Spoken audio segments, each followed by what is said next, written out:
നമസ്കാരം. എല്ലാ പ്രേക്ഷകർക്കും ഹൃദയം നിറഞ്ഞ ക്രിസ്തുമസ് ആശംസകൾ. ഈ ഒരു ക്രിസ്മസ് ദിനത്തിൽ ഞാൻ നിങ്ങൾക്കൊപ്പം എത്തിയിരിക്കുന്നത് ഒരു വിശിഷ്ട വ്യക്തിയുമായിട്ടാണ്.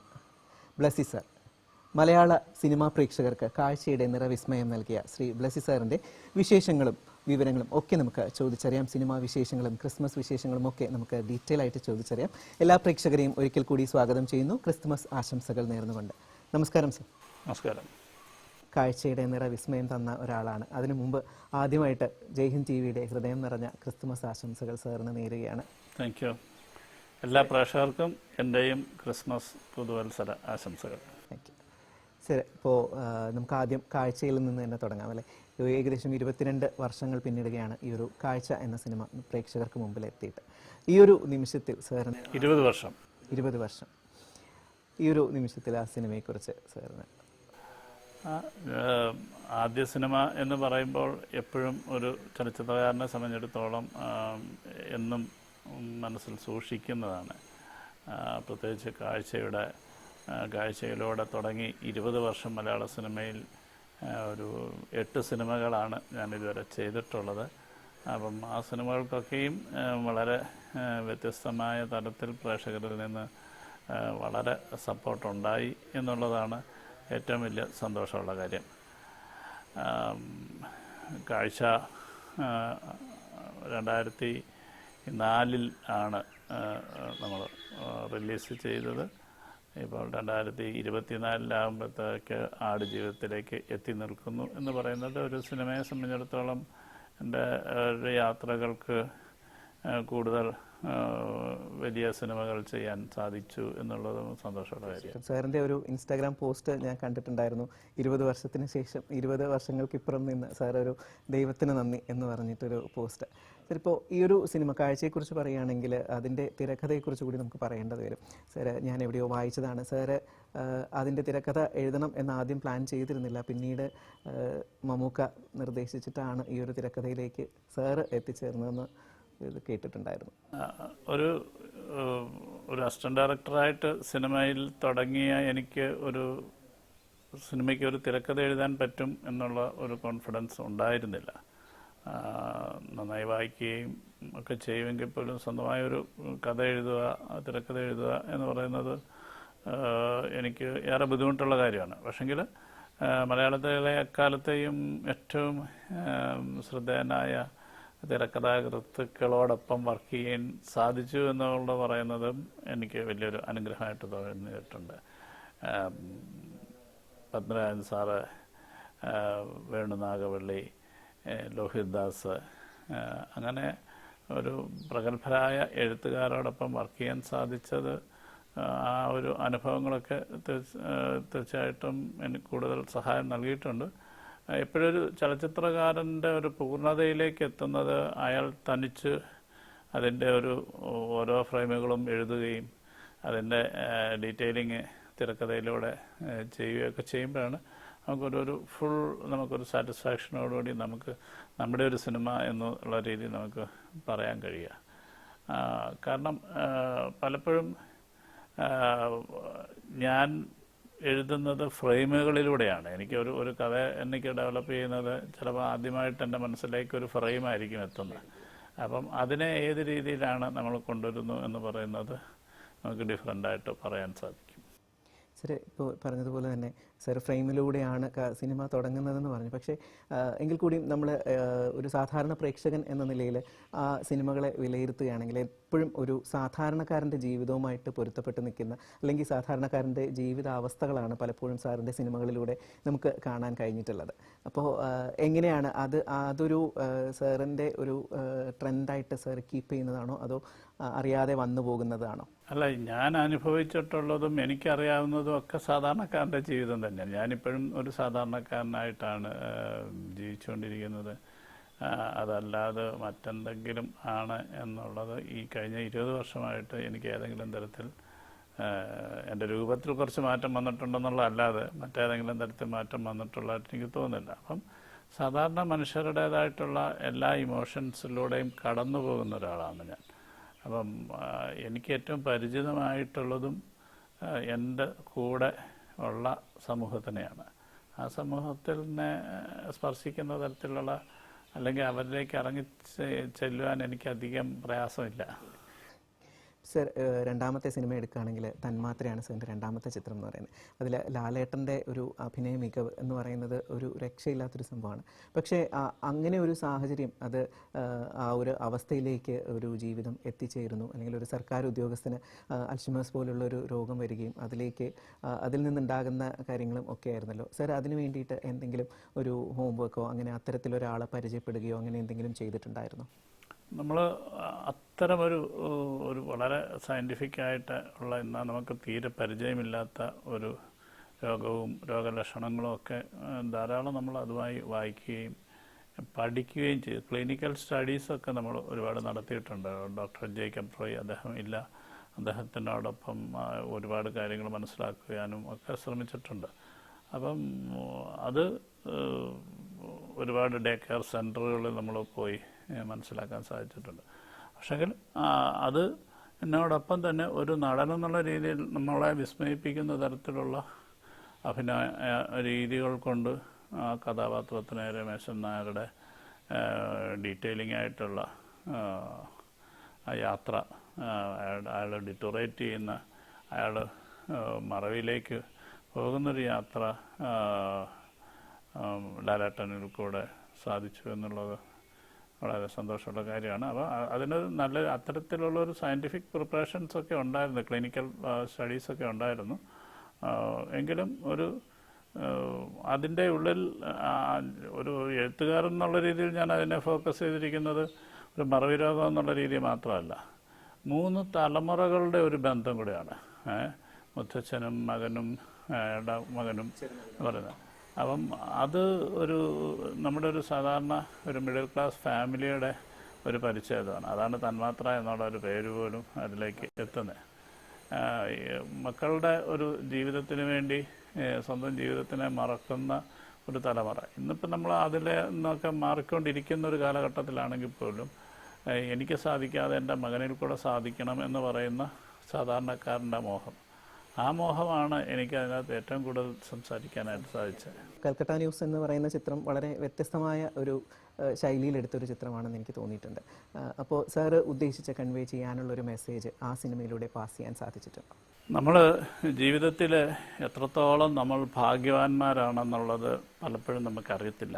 നമുക്ക് നമ്മുടേതായിട്ടുള്ള ചെറിയ ചെറിയ പ്രയാസങ്ങളും വിഷമങ്ങളും പ്രതിസന്ധികളും ഒക്കെ വരുമ്പോൾ നമ്മൾ ഈശ്വരനെ വരെ പഴിക്കാൻ പറ്റുന്ന, അല്ലെങ്കിൽ എനിക്കെന്തുകൊണ്ട് സംഭവിച്ചു, എന്നും ഞാൻ ദൈവത്തിനെ വിളിച്ചിട്ടും തമ്പുരാൻ എനിക്കെന്താ ഇങ്ങനത്തെ പ്രയാസം വന്നതെന്നൊക്കെ കരുതുന്ന ആൾക്കാരുണ്ട്. പക്ഷേ ജീവിതത്തിൽ ഏറ്റവും വലിയ ഭാഗ്യ അവസ്ഥയെക്കുറിച്ചുള്ള തിരിച്ചറിവ് നമുക്ക് തോന്നുന്നത് ഈ കൽക്കട്ടയിലെ റെഡ് സ്ട്രീറ്റിൽ സോനാഗാച്ചിയിൽ ചെന്ന് ഞങ്ങളവിടെ ഷൂട്ട് ചെയ്യുമ്പോൾ അവിടുന്ന് ഒരു മലയാളം മാഗസീനിലെ ഒരു ഓട്ടോഗ്രാഫിനായിട്ട് ഒരു പേപ്പർ, ഒരു മാഗസീൻ ഒരു കൊച്ചു കുട്ടിയുടെ കൊടുത്തു വിട്ടു എന്ന് ദിലീപിൻ്റെ കൊണ്ട് ഒപ്പിടിക്കാനായിട്ട് കൊടുത്തു വിടുക. അപ്പോൾ നമ്മൾ മനസ്സിലാക്കുന്നത് എന്താണ്, മലയാളം വായിക്കുകയും അറിയുകയും ചെയ്യുന്ന നമ്മുടെ ഒരു സഹോദരി അവിടെ ഉണ്ടെന്നുള്ളതാണ്. അപ്പോൾ എത്ര ആൾക്കാർ, അങ്ങനെ എത്ര ആൾക്കാരുണ്ടാകും ജീവിതത്തിൽ അറിയാതെ ജീവിതം നഷ്ടപ്പെട്ടു പോയത്. അതൊരു തൊഴിലിടങ്ങളിൽ നിന്നായിരിക്കാം, മറ്റു സാഹചര്യങ്ങളിൽ നിന്നായിരിക്കാം. അതിൻ്റെ ഒരു ഏറ്റവും മോശമായ ഒരു അവസ്ഥയിലൂടെ സഞ്ചരിക്കുമ്പോഴാണ് ഈശ്വരന് എത്രത്തോളം പല പ്രയാസങ്ങളുണ്ടാവാം, അസുഖങ്ങളുണ്ടാവാം, ദുഃഖങ്ങളുണ്ടാവാം, വേർപാടുകളുണ്ടാവാം. പക്ഷെ അതിനെക്കാട്ടൊക്കെ വ്യത്യസ്തമായി അതിനേക്കാളൊക്കെ മോശമായ എന്തെല്ലാം അവസ്ഥ ലോകത്തുണ്ടെന്നുള്ളത് നമുക്ക് മനസ്സിലാക്കാൻ കഴിയുന്നത്. അപ്പം അവിടെ അത്തരത്തിൽ പെട്ടുപോകുന്ന ഒരുപാട് ആൾക്കാരുണ്ട്. നമ്മൾ സ്വയം അതിലേക്ക് എത്താതെ തന്നെ അറിയാതെ പെട്ടുപോകുന്ന ആൾക്കാർ. അപ്പം ഇതിനോടുള്ള ഒരു സൂക്ഷ്മമായ ഒരു ചൂണ്ടുപോലെ പോലെ നമ്മൾ അതിനെക്കുറിച്ചൊക്കെ ബോധവാന്മാരാകേണ്ട ഒരു അവസ്ഥയെക്കുറിച്ചാണ് അത് സംസാരിക്കാൻ പറയുന്നത്. ഓരോ സിനിമകളുടെയും പാട്ടുകളെന്ന് പറയുന്നത്, ഇപ്പോൾ പളുങ്കിലെ വെൺമുകിലേതോ, അതുപോലെ തന്നെ ഓരോ തന്മാത്രയിലെ പാട്ടുകളാണെങ്കിലും കാഴ്ചയിലെ പാട്ടുകളാണെങ്കിലും ഇപ്പോഴും പ്രേക്ഷകരെ ഏറ്റുപാടുന്നൊരു പാട്ടുകളാണ്. എല്ലാം വളരെയധികം ഹൃദയത്തോട് ചേർന്ന് നിൽക്കുന്ന ഒരു പാട്ടുകളാണ്. അപ്പോൾ ഇത്തരം പാട്ടുകൾ, ഇപ്പോൾ ആടുജീവിതം എടുക്കുകയാണെങ്കിൽ റഹ്മാൻ സാറിൻ്റെ മ്യൂസിക്കും കാര്യങ്ങളും ഒക്കെ. അപ്പോൾ അങ്ങനെ ഒരു സിനിമ സെലക്ട് ചെയ്യുന്ന സമയത്ത് അതിൻ്റെ പാട്ടുകൾ ഇത്ര ഒരു കൂടുതൽ ശ്രദ്ധിക്കപ്പെടണം എന്നുള്ള രീതിയിൽ എന്തെങ്കിലും സാർ ചെയ്യാറുണ്ടോ, അതോ അറിയാതെ വന്നു പോകുന്നത് തന്നെയാണോ? അല്ല, അറിയാതെ വരുന്നതല്ല. എനിക്ക് ഓരോ പാട്ടുകളുടെയും പിന്നിൽ എന്തെങ്കിലും ഒരു ചെറിയ ഒരു ഒരു നോട്ടുണ്ടാവും എന്നുള്ള രീതി. ഇപ്പം കാഴ്ചയിലെ പല പാട്ടുകളും ടപ്പ് ടപ്പ് ജാനകി എന്ന് പറയുന്ന പാട്ട് എന്ന് പറയുന്നത് ഞാൻ എൻ്റെ കുട്ടിക്കാലത്ത് എൻ്റെ ഇവിടുന്ന് അടുത്തുള്ളൊരു എൻ്റെ കുടുംബ വീട്ടിൽ കിണറ്റുകരയിൽ വെള്ളം കോരാൻ വരുന്ന അതിൻ്റെ അയലക്കത്തുള്ള ഒരു ജാനകി എന്ന് പറയുന്ന ഒരു അമ്മയുണ്ട്. അന്ന് അമ്മ മറയ്ക്കുന്ന രീതിയല്ല, ഒരു തോർത്ത് മാത്രം ഇങ്ങനെ ഇടും. എന്ന് വെച്ചാൽ ചട്ടയോ ജമ്പറോ അല്ലെങ്കിൽ ബ്ലൗസോ ഒന്നും ഇല്ലാതെ ഒരു തോർത്ത് ഇട്ട് മറയ്ക്കുന്ന ഒരു കാലഘട്ടത്തിലാണ്. അപ്പം ഈ അമ്മയെ കളിയാക്കിക്കൊണ്ട് ഞാൻ പാടിയിരുന്നൊരു പാട്ടാണ് ടപ്പ് ടപ്പ് ജാനകി വെള്ളം കോരാൻ പറഞ്ഞപ്പോൾ. അപ്പോൾ ഇത് എത്രയോ കാലങ്ങൾക്ക് ശേഷം ഒരു എഴുത്തിലേക്ക് വരുമ്പോൾ കുട്ടികളുടെ ഒരു പാട്ടായിട്ട് മാറുന്നു എന്ന് പറയുന്നത് എനിക്കത് ഗൈഡ് ചെയ്യാൻ പറ്റും. പാണ്ഡൻ നായരുടെ പല്ലിന് ശൗര്യം പണ്ടേ പോലെ വലിക്കുന്നില്ല എന്ന് പറയുന്നതും അതിൻ്റെ ഒരു തുടക്കമായിട്ട് വരുന്നതെന്ന് വെച്ചാൽ ഡയറക്റ്റായിട്ട് രണ്ട് വള്ളക്കാർ ഒരു പാട്ടിലേക്ക് ഇങ്ങനെ പോകുമ്പോൾ ഒരു വളരെ സ്ഥിരമായ ഒരു ക്ലീഷയുടെ ഒരു സ്വഭാവമില്ലാതെ ഒരു പഴയ ശൈലിയിലുള്ള ചില പ്രയോഗങ്ങളിലൂടെ വന്നിട്ട് അതൊരു പാട്ടായിട്ട് മാറുമ്പം ആ പാട്ടിലോട്ടുള്ള ലാൻഡിങ് കുറച്ചും കൂടെ ഇച്ചിരി നാച്ചുറലായിട്ട് തോന്നും. അപ്പോൾ ഇത്തരം കാര്യങ്ങളെല്ലാം ഡയറക്ടോറിയൽ സൈഡിൽ നിന്നുണ്ടാകുന്ന ചില കോൺട്രിബ്യൂഷൻസാണ് ഉണ്ടാകുന്നത്. അത് ഈവൻ മേലെ വെളുത്തിങ്കൽ എന്ന് പറയുന്ന പാട്ട് എൻ്റെ അകത്തും ഇതേ പറയുന്ന പോലെ ഒരു ശൂളമടിക്കുക, ചെവിയിൽ ശൂളമടിക്കുക, അയാളുടെ ശ്വാസം അവരുടെ ശരീരത്തിലൂടെ ഓടുക എന്നൊക്കെ പറയുന്ന തരത്തിലുള്ള നോട്ടുകൾ കൊടുക്കുമ്പോഴാണ് ഈ അത്തരത്തിലൊരു ആ പാട്ടിലേക്ക് വരുന്നത്. അപ്പം ഇത് ഇപ്പം ഞാൻ കൽക്കട്ട ന്യൂസിലുള്ള ദേബ്ജ്യോതി മിശ്രയാണ് അത് എൻ്റെ മ്യൂസിക് ഡയറക്ടർ. അപ്പം അദ്ദേഹമാണെങ്കിൽ എൻ്റെ അടുത്ത് ചോദിക്കും, ഇത് എങ്ങനെയാണ് നിങ്ങൾ ഷൂട്ട് ചെയ്യാൻ ഉദ്ദേശിക്കുന്നത്, എന്താണ് നിങ്ങളുടെ മനസ്സിലുള്ള വിഷ്വൽ എന്ന് ചോദിക്കുമ്പോൾ നമുക്കതിനെ ഡീറ്റെയിൽ ചെയ്യാൻ പറ്റുമ്പോൾ അവർക്കത് കുറച്ചും കൂടെ ആ വിഷ്വലിനനുസരിച്ചുള്ളൊരു താളത്തിലേക്ക് എത്തിക്കാൻ സാധിക്കും. അപ്പം അങ്ങനെയുള്ള ഒരു ഇൻവോൾവ്മെൻറ്റുകൾ എല്ലാ സിനിമയിലെയും എല്ലാ പാട്ടിനും ഉണ്ടാകാറുണ്ട്. അപ്പം അതുപോലെ ഇപ്പോൾ പാട്ടുകൾ ഇപ്പോൾ സിനിമ എഴുതുമ്പോൾ തന്നെ ഈ ഒരു പാട്ടിൻ്റെ മുഹൂർത്തങ്ങളോ അല്ലെങ്കിൽ ഈ ഒരു ഫ്രെയിംസൊക്കെ സാറ് മനസ്സിൽ സൂക്ഷിക്കാറുണ്ടോ? പലപ്പോഴും സ്ക്രിപ്റ്റിൽ നമുക്ക് പാട്ട് വേണ്ടിയ സമയത്തേക്കുള്ള അതിൻ്റെ കാര്യങ്ങൾ നമ്മൾ കുറച്ച് ഡീറ്റെയിൽസുകൾ നമുക്ക് ഉണ്ടാവും. അതിൽ നിന്നാണ് നമുക്ക് അവർക്ക് കൂടുതൽ ഇത് കൊടുക്കാൻ പറ്റുക. എന്ന് വെച്ച് കഴിഞ്ഞാൽ ഇപ്പോൾ ആടുജീവിതം എന്ന സിനിമയിൽ ഒരു ഡെസേർട്ട് ക്രോസിങ്ങിൻ്റെ സമയത്ത് അവർ പാടുന്നൊരു പാട്ട് എനിക്ക് ആദ്യം കിട്ടിയത് ഒരു പാട്ട് മറ്റൊരു താളത്തിലുണ്ടായിരുന്നായിരുന്നു. അപ്പോൾ ഞാൻ റഹ്മാൻ സാറിൻ്റെ അടുത്ത് ഞാൻ ഒരു വോയിസ് നോട്ട് ഇട്ടതെന്ന് പറഞ്ഞാൽ എനിക്കൊരു വലിയൊരു ഇരുണ്ട കുഴിയിലേക്ക് ഒരാൾ വീഴുമ്പോൾ യാതൊരു പിടിവള്ളിയും ഇല്ലാതെ ജീവിതത്തിൻ്റെ അവസാന ശ്വാസത്തിൻ്റെ ഉള്ളൊരു നിലവിളിയുണ്ട് അള്ളാഹുവിനെ വിളിച്ച്, ആ ഒരു സ്ക്രീമിങ് ആയിരിക്കണം ആ പാട്ടെന്ന് പറഞ്ഞ്.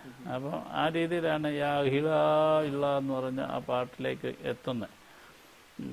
അപ്പം അങ്ങനെ നമ്മൾ സിറ്റുവേഷൻ എന്താണ് നമുക്ക് ഡിമാൻഡ് ചെയ്യുന്നത് എന്നുള്ളത്, അല്ലെങ്കിൽ നമ്മളെങ്ങനെയാണ് നമ്മൾ ഇതിൻ്റെ ഒരു വിഷ്വലി ഒരു ഇമ്പാക്റ്റ് ഉണ്ടാക്കുന്നത് എന്നുള്ളതിനെക്കുറിച്ച് ഇപ്പം അതിലെ ഡ്യുവറ്റ് സോങ് ഞാൻ അതിൻ്റെ ഒരു ഫുൾ സ്റ്റോറി ബോർഡ് ഞാൻ അണ്ടർ വാട്ടറിലെ സീക്വൻസ് വരെ ഞാൻ സ്റ്റോറി ബോർഡ് ഞാൻ വെരി ബിഗിനിങ്ങിൽ തന്നെ ഇങ്ങനെയാണ് ഞാൻ ഇതിൻ്റെ ഒരു വിഷ്വൽസ് എൻ്റെ മനസ്സിലുള്ളത് എന്ന് പറഞ്ഞ് അത് അദ്ദേഹത്തിന് അതിനെ ഒരു വാട്ടർ ബോഡിയുടെ ഒരു ഫീലൊക്കെ ബിഗിനിങ്ങിലൊക്കെ ഉള്ള ഇതിലൊക്കെ കൊടുക്കാനും ചെയ്യാനും ഒക്കെ സാധിച്ചിട്ടുണ്ട്.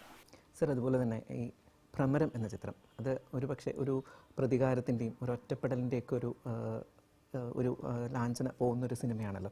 ഒറ്റപ്പെട്ടൊരു വ്യക്തിയുടെ പ്രതികാരവും ഒക്കെ വരുന്നൊരു സിനിമയായിരുന്നു. എങ്ങനെയായിരുന്നു ആ ഒരു സിനിമയിലേക്ക് സാറിൻ്റെ എത്തിച്ചേരും?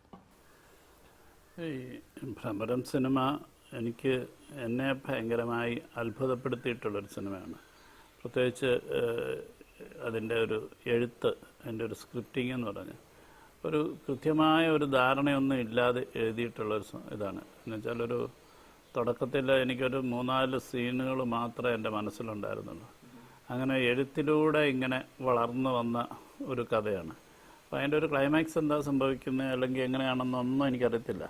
അപ്പോൾ അതുകൊണ്ട് തന്നെ അതിൻ്റെ ഒരു ഇൻ്റർവെല്ലിന് ശേഷം ഇവർ 3 പേരും കൂടെ ഉള്ള ഒരു യാത്രയിൽ ഇയാൾ ലോറി കൊണ്ടുവന്നൊരു കൊക്കയിലേക്ക് ചവിട്ടി നിർത്തി പൊട്ടിച്ചിരിക്കുന്നു എന്നൊക്കെ പറയുന്ന ഒരു സീൻ എഴുതി കഴിയുമ്പോഴാണ് ഞാൻ തന്നെ മനസ്സിൽ തോന്നി ഇങ്ങനെയൊക്കെയുള്ളൊരു ബിഹേവിയർ എന്താണ്, ഇയാളൊരു നോർമൽ അല്ലേ എന്നുള്ള രീതിയിലുള്ള ഒരു തോന്നൽ എഴുത്തുകാരനുണ്ടാകുന്നു. അതെന്ന് പറഞ്ഞു കഴിഞ്ഞാൽ അതൊരു അതിശയിപ്പിക്കുന്ന കാര്യമാണ്. ഞാൻ അതിന് ശേഷം അതിൻ്റെ ഉടൻ തന്നെ ഞാൻ എൻ്റെ എഴുതി വന്ന ഭാഗങ്ങളെ വായിച്ചു നോക്കി. പുറയിലേക്ക് വായിച്ച് നോക്കിയപ്പോൾ ഒരു അബ്നോർമാലിറ്റിയുടെ എല്ലാ ചേഷ്ടകളും നമ്മൾ എഴുതി വച്ചിട്ടുണ്ട്.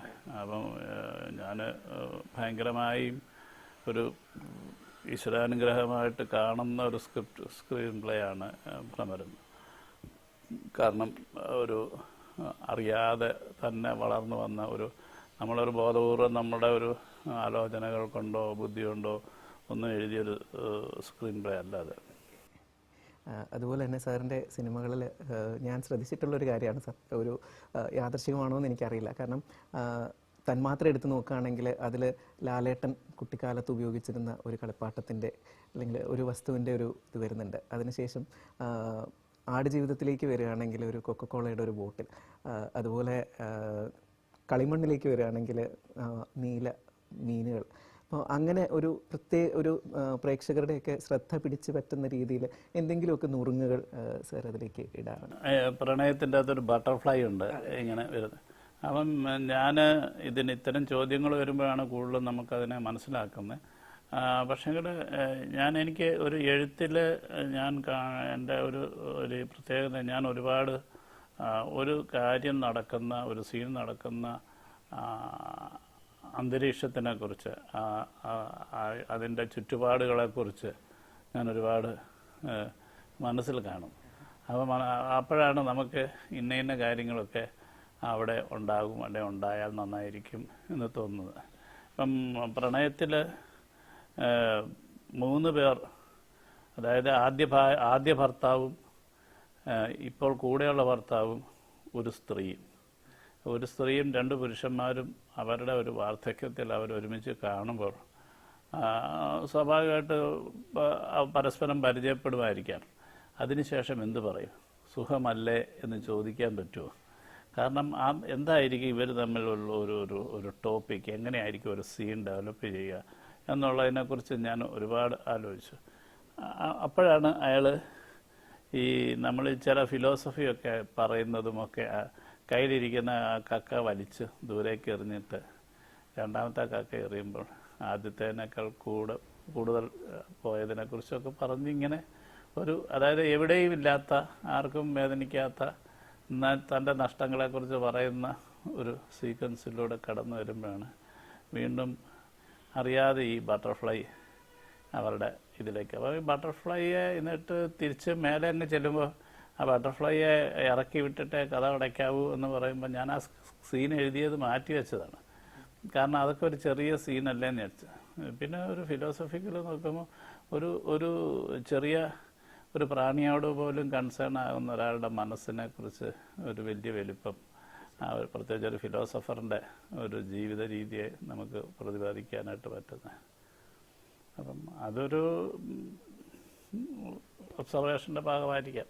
സാർ, ഇപ്പോൾ സാറിൻ്റെ സിനിമകളിലെ ഇപ്പോൾ ലാലേട്ടൻ, മമ്മൂക്ക, ദിലീപേട്ടൻ, അതുപോലെ തന്നെ പൃഥ്വിരാജ് വരെ എത്തി നിൽക്കുകയാണ്. അപ്പോൾ ഈ സൂപ്പർ സ്റ്റാറുകളെ വെച്ചിട്ട് മാത്രം ഒരു കഥ പ്ലാൻ ചെയ്യുന്നതാണോ, അതോ ഒരു മിനിമം ഗ്യാരണ്ടി അങ്ങനെ എന്തെങ്കിലും ചിന്തിക്കും? 2 ചോദ്യവുമല്ല അതിൻ്റെ ഉത്തരം എന്ന് പറയുന്നത്. ഞാൻ എഴുതുന്ന സിനിമകൾക്ക് ഇണങ്ങുന്ന കഥാപാത്രത്തിനെ കണ്ടെത്തി ചെയ്യുന്നു എന്നുള്ളതാണ്. പിന്നെ ഒപ്പം തന്നെ എല്ലാ കഥാപാത്രങ്ങൾക്കും അത് വളരെ തീക്ഷ്ണമായി അല്ലെങ്കിൽ വളരെ സാധ്യതയിൽ അല്ലെങ്കിൽ വളരെ കോംപ്ലിക്കേറ്റഡ് ആയിട്ട് അഭിനയത്തിൻ്റെ സാധ്യതകൾ ഉപയോഗിക്കേണ്ടതായിട്ടുള്ള കഥാപാത്രം. ഇപ്പം നമുക്ക് കാഴ്ചയിൽ മാധവനായിട്ട് മറ്റൊരാളെ നമുക്ക് ചിന്തിക്കാൻ പറ്റുന്നില്ല. രമേശൻ നായരെ തന്മാത്രയിൽ മറ്റൊരാൾ മോഹൻലാൽ അല്ലാതെ ചെയ്യാൻ പറ്റില്ല. ഭ്രമരത്തിലെ ശിവൻകുട്ടി വേറൊരാളെ നമുക്കങ്ങനെ പെട്ടെന്ന് നമുക്ക് പറ്റാത്ത പോലെ വരും. അപ്പം ഇവരൊക്കെയും വളരെ അഭിനയത്തിൻ്റെ ഏറ്റവും വലിയ സാധ്യതകളിലൂടെ യാത്ര ചെയ്യാൻ കഴിയുന്നവരാണ് എന്നുള്ളതാണ്. അല്ലെങ്കിൽ ആ കഥാപാത്രത്തിൻ്റെ മാക്സിമത്തിലേക്ക് എത്തിക്കാൻ കഴിവുള്ളവരാണ് എന്നുള്ളത് കൊണ്ടാണ് നമ്മൾ അവരെ ഇത് ചെയ്യുന്നത്. അല്ലാതെ ഒരു പുതിയൊരാളെ പരീക്ഷിച്ചാൽ അതിൻ്റെ ഒരു റിസ്ക് എന്നുള്ള രീതിയിൽ അല്ല അല്ല അങ്ങനെയല്ല അതിൻ്റെ ഒരു കാരണം പുതിയൊരാളിലേക്ക് നമ്മൾ എത്തുമ്പോൾ നമുക്ക് അത്തരം രീതിയിൽ പല പരീക്ഷണങ്ങളും നമ്മൾ ചെയ്തിട്ടുണ്ട്. അതിലെന്ന് വെച്ച് കഴിഞ്ഞാൽ അതിലൊരു റിസ്ക് ഇല്ല. ഇപ്പം നമ്മൾ കാഴ്ചയിലെ പത്മപ്രിയ ആണെങ്കിലും തന്മാത്രയിലെ നായികയാണെങ്കിലും മീരാവസ്ഥയാണെങ്കിലും ഒക്കെ ഭ്രമരത്തിലും ഈ മുരളി ഗോപി ഉൾപ്പെടെയുള്ള ആൾക്കാർ എന്ന് പറയുന്നത്. അപ്പം അതിനൊക്കെ അത് നമുക്ക് റീപ്ലേസ് ചെയ്യാൻ പറ്റും അവരല്ലെങ്കിൽ വേറൊരാളെന്ന് പറയുന്ന രീതിയിൽ. അപ്പോൾ അങ്ങനെ റീപ്ലേസ് ചെയ്യാൻ പറ്റുന്നിടത്താണ് നമ്മൾ പുതിയ ആൾക്കാരെ പരീക്ഷിക്കുന്നത്. പക്ഷേങ്കിൽ റീപ്ലേസ് ചെയ്യാൻ പറ്റാത്ത തരത്തിലുള്ള ഒരു വലിയ ഒരു റേഞ്ചിൽ ഉള്ള ഒരു അഭിനയം ആവശ്യമായി ഡിമാൻഡ് ചെയ്യുന്ന കഥാപാത്രങ്ങൾ പുതിയ ഒരാളിലേക്ക് ചെല്ലുമ്പോൾ ഉണ്ടാകുന്ന ഒരു വലിയ റിസ്ക് ഉണ്ട്. ഇപ്പം ആടുജീവിതത്തിലെ ഹക്കീം എന്ന് പറയുന്നത് പുതിയൊരു കുട്ടിയാണ്. പക്ഷെങ്കിൽ അതിലേക്ക് അയാൾക്ക് എത്തും എന്നുള്ളത് നമുക്ക് അതിൻ്റെ ഒരു ഓഡീഷനും മറ്റു കാര്യങ്ങളും കഴിയുമ്പോൾ മനസ്സിലാക്കാൻ പറ്റും. പക്ഷെങ്കിൽ നജീബായിട്ട് മറ്റൊരാളെ ഒരു പുതിയൊരാളെ വെച്ച് നമുക്ക് അതിലേക്ക് എത്തിക്കുക എന്നാൽ ശരിക്കും പറഞ്ഞു കഴിഞ്ഞാൽ ട്രാൻസ്ഫോർമേഷനൊക്കെ എളുപ്പമുള്ളൊരു കാര്യമാണ് അത്. പക്ഷെങ്കിൽ അത്രയും സാധ്യതകളിലൂടെ സഞ്ചരിക്കും എന്നുള്ളതിനെക്കുറിച്ച് നമുക്കൊരു ഉറപ്പ് ഇല്ലാത്തതുണ്ട്. സാർ, അതുപോലെ ഓരോ സിനിമകൾക്ക് ശേഷം ഒരു ഗ്യാപ്പ്, ഇപ്പോൾ 20 വർഷം എടുക്കുകയാണെങ്കിൽ വിരലിലെണ്ണാവുന്ന സിനിമകൾ, അപ്പോൾ 8 സിനിമകൾ. അപ്പോൾ ഈ ഒരു ഗ്യാപ്പ് ബോധപൂർവം എടുക്കുന്നതാണോ? ഒരിക്കലല്ല. ബോധപൂർവം ഇപ്പം ഒരുപാട് സിനിമകൾ ചെയ്യുക, ഒരുപാട് അതുകൊണ്ട് സമ്പാദിക്കാൻ പറ്റുക എന്നൊക്കെ പറയുന്നത് എല്ലാവർക്കും സന്തോഷമുള്ള കാര്യമാണ്. എന്നെ സംബന്ധിച്ചിടത്തോളം ഇപ്പം ഈ കഴിഞ്ഞ 9 വർഷത്തിൽ 7 സിനിമയും കഴിഞ്ഞ 11 വർഷത്തിൽ 1 സിനിമയും, അതാണ് എൻ്റെ ഒരു ഇക്വേഷൻ എന്ന് പറയുന്നത്. അപ്പം കഴിഞ്ഞ സിനിമയ്ക്ക് 11 വർഷക്കാലം വേണ്ടി വന്നു എന്ന് പറയുന്നതിന് വിവിധമായ കാര്യങ്ങൾ കൊണ്ട് സംഭവിച്ചു പോയതാണ്. അതിലൊരു 2-2.5 വർഷക്കാലം കോവിഡും എടുത്തെങ്കിൽ പോലും വീണ്ടും കിടക്കുന്നു 6-7 വർഷം. അത് ആ സിനിമയ്ക്ക് സംഭവിച്ചു പോയതാണ്. അത്രയും വലിയൊരു സിനിമയും അതിൻ്റെ ഒരു ലൊക്കേഷനും മറ്റു കാര്യങ്ങളും ഒക്കെയാണ്. ബോധപൂർവം ചെയ്യുന്നതല്ല, പക്ഷെങ്കിൽ ഒരു സിനിമയിലേക്ക് എത്തുവാനായിട്ട് ഞാൻ നന്നായി അതിനൊരു സമയം എടുക്കാറുണ്ട്. എന്ന് വെച്ച് കഴിഞ്ഞാൽ പെട്ടെന്ന് അടുത്തൊരു സിനിമയിലേക്കെന്ന് പറയുമ്പോഴത്തേക്ക് നമുക്കൊരു എന്ന് വെച്ച് കഴിഞ്ഞാൽ അത്രയധികം പെയിൻ നമ്മൾ ഈ ഒരു സിനിമയ്ക്ക് എടുക്കുന്നു എന്നുള്ളതുകൊണ്ട് കുറച്ച് നമ്മളൊന്ന് റിലാക്സ് ചെയ്യേണ്ടതായിട്ട് വരുന്നുണ്ട്. സാർ, ഇപ്പോൾ ഇതൊരു ക്രിസ്മസ് കാലം കൂടിയാണ്. അപ്പോൾ അതുകൊണ്ട് തന്നെ ഞാൻ ചോദിക്കുകയാണ്, ഇപ്പോൾ ഈ ഒരു ക്രിസ്മസ് കാലമാണെങ്കിലും അല്ലെങ്കിൽ കൂടി ഒരു സിനിമയിൽ നിന്നും വേറൊരു സിനിമയിലേക്കുള്ള ഇടവേളകൾ സാർ എങ്ങനെയാണ് സ്പെൻഡ് ചെയ്യുന്നത്?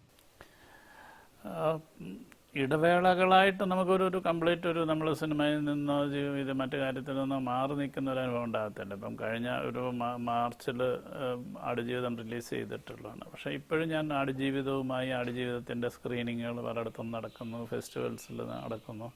അപ്പോൾ ആടുജീവിതം ഇപ്പോഴും തലച്ചോറിൽ നിന്ന് മാറിയിട്ടില്ല. സാവകാശം അതിനെ ഇങ്ങനെ ഇറക്കി വിട്ടുകൊണ്ടിരിക്കുന്ന ഒരു സമയമാണ്. അപ്പം സിനിമയല്ലാതെ വേറെ എന്തെങ്കിലും നമ്മൾ റിലാക്സ് ആകുന്ന അവസ്ഥ വളരെ കുറവാണ് ഉള്ളത്. പിന്നെ ഞാൻ നമ്മുടെ നാട്ടിൻപുറം നാട്ടിലെ ആൾക്കാർ, സൗഹൃദങ്ങൾ, അങ്ങനെയൊക്കെ തന്നെയാണ് വീട്.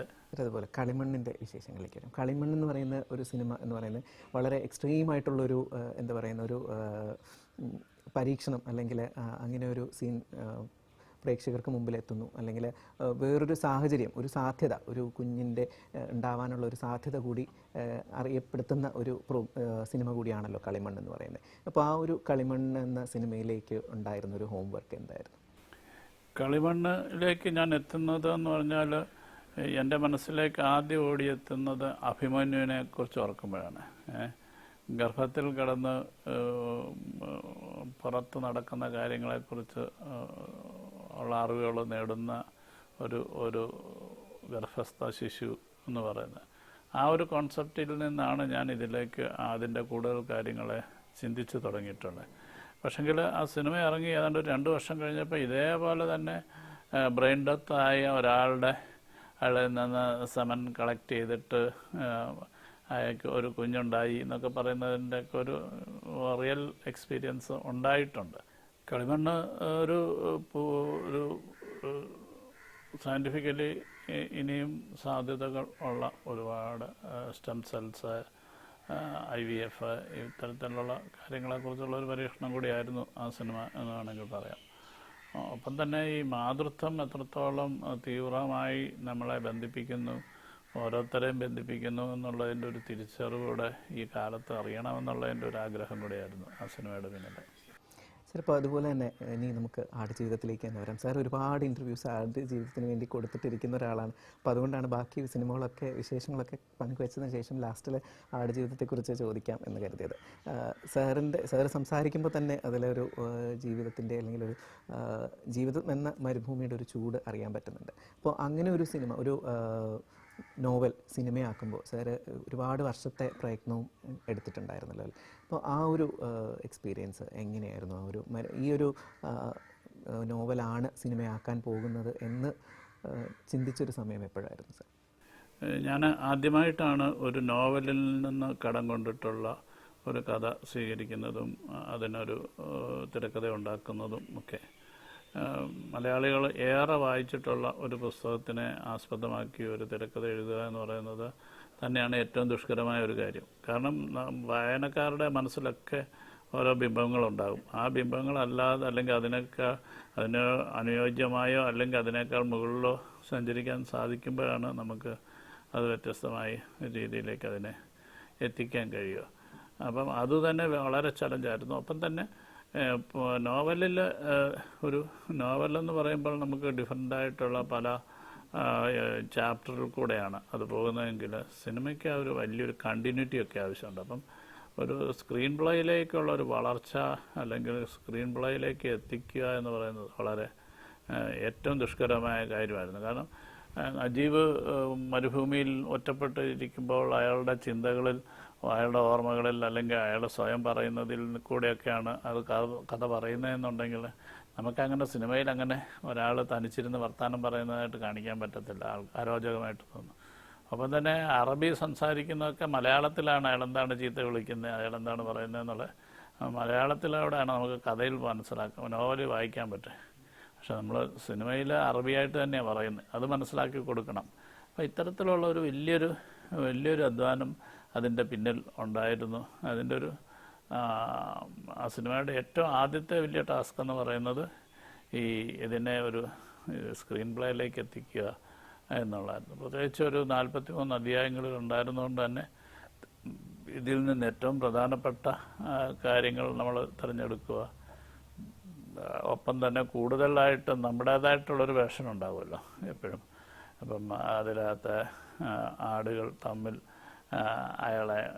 ആടുകളെല്ലാം തിരിച്ച് ഒരു കുഞ്ഞാട്ടുംകുട്ടിയെ തിരിച്ച് വിളിക്കുന്നത്, പിന്നെ കുപ്പിയുടെ ക്യാരക്ടർ. അപ്പം അങ്ങനെ ഒത്തിരി ഇമോഷണലി നമുക്ക് ഒരുപാട് അഡീഷണലായിട്ട് നമുക്ക് ആഡ് ചെയ്യേണ്ടതായിട്ട് വരുന്നുണ്ട്. അപ്പോൾ അതൊക്കെ എന്നാൽ ഒറിജിനൽ സ്റ്റോറിയിലേക്ക് ഒന്നും മോശമാകാത്ത തരത്തിലാവുകയും കൂടെ വേണം. അപ്പോൾ ആ പ്രോസസ്സ് എനിക്ക് വളരെ അധികം തുടക്കത്തിൽ തന്നെ ഒരുപാട് ചലഞ്ചിങ് ആയിരുന്നു. ഒപ്പം തന്നെ ഒരു ഡെസേർട്ട് ഷൂട്ടിംഗ് എന്ന് പറഞ്ഞു കഴിഞ്ഞാൽ നമുക്ക് വളരെ എളുപ്പം സാധിക്കാവുന്ന കാര്യമല്ല.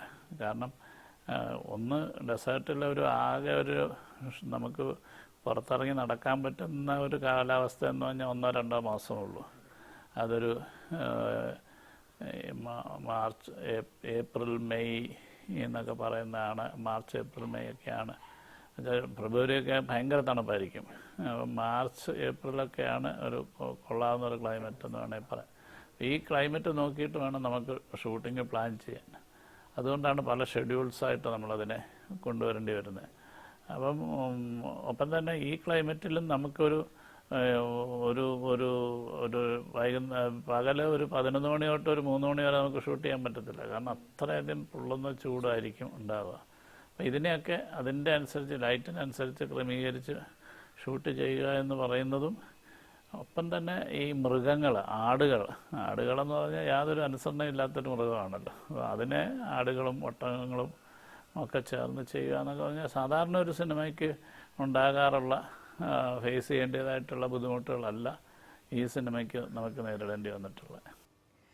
ഇതിൻ്റെ ഒരു കേന്ദ്ര കഥാപാത്രം അല്ലെങ്കിൽ നജീബ് എന്ന ക്യാരക്ടർ പൃഥ്വിരാജാണ് അതിന് ആപ്റ്റായിട്ടുള്ള വ്യക്തി എന്ന് തോന്നിയത് എപ്പോഴായിരുന്നു? അത് എഴുതുമ്പോൾ തന്നെ അദ്ദേഹത്തിൻ്റെ മുഖം മനസ്സിലുണ്ടായിരുന്നു? ഇല്ല, അങ്ങനെയില്ല. ഈ ഞാൻ എഴുതുന്നതിന് മുമ്പ് നോവലിലൂടെ ആൾക്കാർ വായിച്ചു ഒരുപാട് വ്യത്യസ്തമായ അഭിപ്രായങ്ങളും ഒക്കെ ഉണ്ടായിരുന്ന. അപ്പം ഞാനതിൽ ഏറ്റവും ആദ്യം പൃഥ്വിരാജിലേക്ക് ഈ സിനിമയിലൂടെ അത്രയും പ്രതിസന്ധി ആവശ്യമില്ലെങ്കിൽ പോലും ഒരുപാട് ഷെഡ്യൂൾസും ഒരുപാട് ഈ സിനിമയ്ക്ക് വേണ്ടി ഡെഡിക്കേറ്റ് ചെയ്യേണ്ട ഒരു ആവശ്യമുണ്ട്. അപ്പോൾ അത്തരമൊരു മനോഭാവമുള്ള ഒരാളേക്കാണ് അല്ലെങ്കിൽ ഒരു ഡിഫറൻ്റായിട്ട് വളരെ വ്യത്യസ്തമായി ചെയ്യാനായിട്ടുള്ള ഒരു താല്പര്യം കൂടുതൽ കാണിക്കുന്ന ഒരാൾക്കായിരിക്കും അത് ഇണങ്ങുക എന്നുള്ളതാണ്. അതാണ് ആദ്യത്തെ ഒരു പൃഥ്വിരാജിലേക്ക് എത്താനുള്ള ഒരു കാരണം. രണ്ടാമത് അദ്ദേഹത്തിനെ സംബന്ധിച്ചിടത്തോളം അദ്ദേഹത്തിൻ്റെ ഒരു വളരെ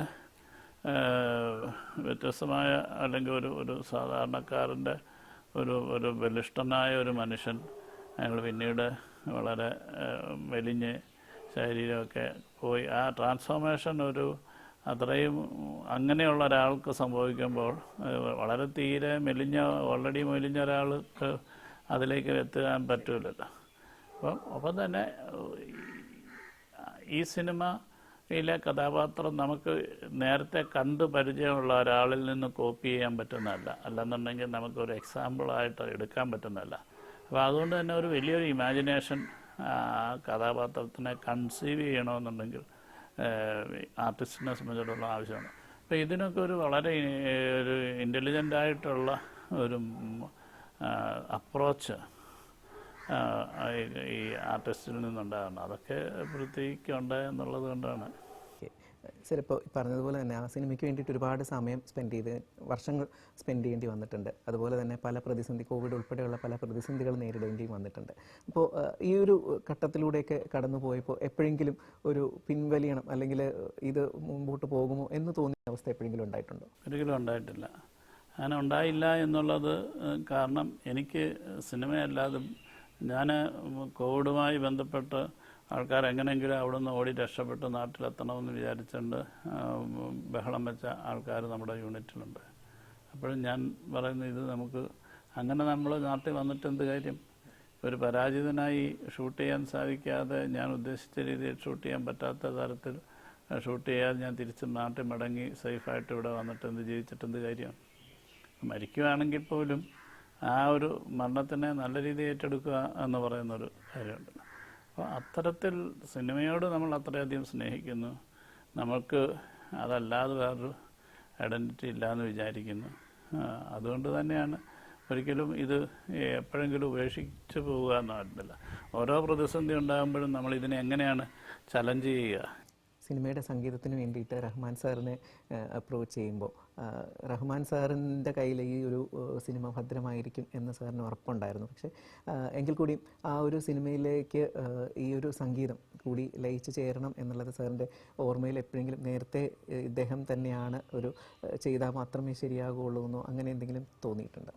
ഇപ്പം ഈ സിനിമയുടെ ഒരു ആംബിയൻസ് എന്ന് പറയുന്നതിന് വളരെ വിശാലമായ ഒരു ഡെസേർട്ടും അതിൽ 1-2 കഥാപാത്രങ്ങളും മാത്രമുള്ള ഒരു വലിയ ഡ്രാമയൊന്നും ഇല്ലാത്ത. അപ്പം മ്യൂസിക്കിൻ്റെ ഒരു വലിയൊരു പ്രാധാന്യം ഈ സിനിമയുടെ നമുക്ക് വളരെ എഴുതുന്നതിന് മുമ്പ് തന്നെ മനസ്സിലാക്കാൻ സാധിച്ചിട്ടുണ്ട്. കാരണം ഈ സിനിമയെ ഹോൾഡ് ചെയ്ത് നിർത്തുന്ന ഈ മ്യൂസിക്കിലാണ് കൂടുതലായിട്ട്, അതിൻ്റെ വിഷ്വലും മ്യൂസിക്കുമാണ് ഉണ്ടാവുക. അപ്പം അതിന് പലപ്പോഴും നമ്മൾ സംസാരത്തിലൂടെ കമ്മ്യൂണിക്കേറ്റ് ചെയ്യാൻ പറ്റാത്ത പല കാര്യങ്ങളുടെയും ഇമോഷൻസ് മ്യൂസിക്കിലൂടെയാണ് കമ്മ്യൂണിക്കേറ്റ് ചെയ്യേണ്ടി വരിക. അത് അത്തരം സാധ്യതകളുടെ ഒരു തിരിച്ചറിവാണ് റഹ്മാൻ സാറിലേക്ക് എത്തുന്നത്. അതുപോലെ തന്നെ വരികൾ ഇപ്പം അങ്ങകലെ മണ്ണിൽ പുതുമഴ വീഴുന്നുണ്ടേ മുതൽ ഇപ്പം മേലെ വെള്ളിത്തിങ്കൾ മുതൽ എടുത്തു നോക്കുകയാണെങ്കിൽ വരികൾക്കെല്ലാം ഒരു ഒരു വല്ലാത്തൊരു ഭാവം വരികളിൽ തന്നെയുണ്ട്. അത് സാറ് എപ്പോഴും ശ്രദ്ധിച്ച് അല്ലെങ്കിൽ വരികളിൽ ആ ഒരു കാവ്യാത്മകത വരണം എന്ന് ചിന്തിച്ചിട്ടാണ്. അങ്ങകലെ എന്നുള്ള പാട്ടിൻ്റെ ഒരു സിറ്റുവേഷനെ കുറിച്ച് അതിന് ഏറെ തിരുത്തലുകളില്ലാതെ ഒരു 4 വരിയാണ് ആദ്യം അദ്ദേഹം എഴുതി തന്നതെന്ന് വെച്ച് കഴിഞ്ഞാൽ അതിൻ്റെ ഒരു സിറ്റുവേഷൻ സിനിമയിൽ വളരെ ചെറുതായിരുന്നു. അപ്പം ആ സിറ്റുവേഷനെ കുറിച്ച് പറഞ്ഞപ്പോൾ തന്നെ റഹ്മാൻ സാർ പറഞ്ഞത് നമുക്ക് ഒരു പാട്ട് എഴുതിയിട്ട് നമുക്ക് അതിന് മ്യൂസിക് ചെയ്യാം, ട്യൂൺ ചെയ്യാം എന്നുള്ളത്. അങ്ങനെ റഫീഖ് ആദ്യം പാട്ട് 4 വരി എഴുതുകയും അതിൻ്റെ കൂടെ പെരിയോനെ റഹ്മാനെ പെരിയോനെ റഹീം എന്നുള്ളത് റിമൻസർ ആഡ് ചെയ്യുന്നത്.